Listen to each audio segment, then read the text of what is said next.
तो आज हम लोग समझेंगे इलेक्ट्रोनेगेटिविटी ऑर्डर के बारे में। यानी हेलोजन ग्रुप में जो कुछ एलिमेंट है जैसे कि फ्लोरीन हो गया, क्लोरीन हो गया, ब्रोमीन हो गया, आयोडीन हो गया, इसका जो इलेक्ट्रोनेगेटिविटी है इसके बारे में समझते हैं। जैसे यहाँ पर फ्लोरीन हो गया, क्लोरीन हो गया, ब्रोमीन हो गया, आयोडीन हो गया, और एक और एलिमेंट है जो कि कार्बन।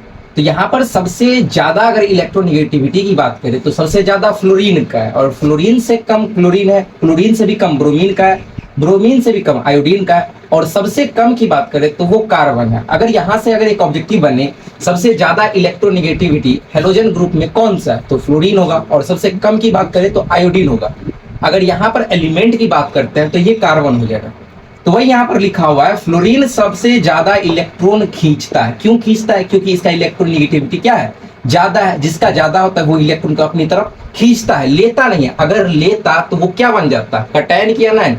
जो लेता है वो क्या कहलाता है, एनायन कहलाता है, और जो देता है वो कैटायन कहलाता है। तो यहाँ पर खींचता है यानी शेयर करता है, तो वो हो जाएगा हमारा क्या, यहाँ पर कोवैलेंट कहलाएगा, या फिर पोलर बॉन्ड बोल सकते हैं। तो यहाँ पर बॉन्ड लेंथ के बारे में समझते हैं। कार्बन और हेलोजन के न्यूक्लियस के बीच की दूरी बॉन्ड लेंथ कहलाता है। जैसे यहाँ पर मान चलिए ये कार्बन है और ये फ्लोरीन है, इसके बीच की जो दूरी होता है वो बॉन्ड लेंथ कहलाता है। मान चलिए इसके बीच की जो लेंथ है वो मान चलिए 2 सेंटीमीटर। तो 2 सेंटीमीटर जो है ये इसका बॉन्ड लेंथ। अगर ये भी समझ में नहीं आ रहा तो एक और एग्जाम्पल लेते हैं। मान के चलिए यहाँ पर फ्लोरीन का एक एटम, ये क्लोरीन का है, ये ब्रोमीन का है, ये आयोडीन का है।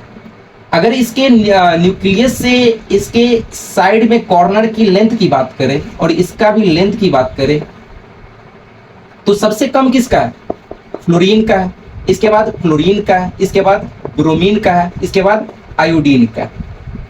तो यहां पर देखिए, यहां पर इसका जो लेंथ है वो सबसे कम है, इससे थोड़ा ज्यादा इसका है, इससे भी थोड़ा ज्यादा इसका है, और इससे भी बहुत ज्यादा इसका है।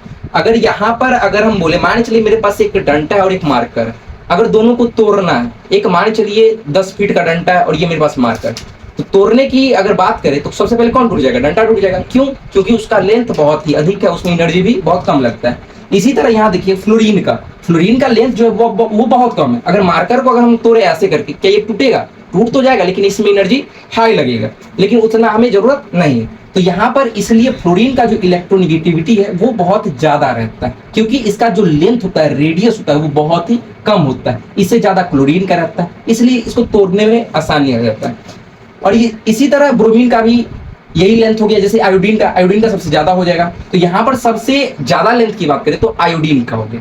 तो अभी हम समझे हैं इलेक्ट्रोनेगेटिविटी ऑर्डर और बॉन्ड लेंथ के बारे में। तो हम उम्मीद करते हैं आपको ये समझ में आ गया। Thank you for watching.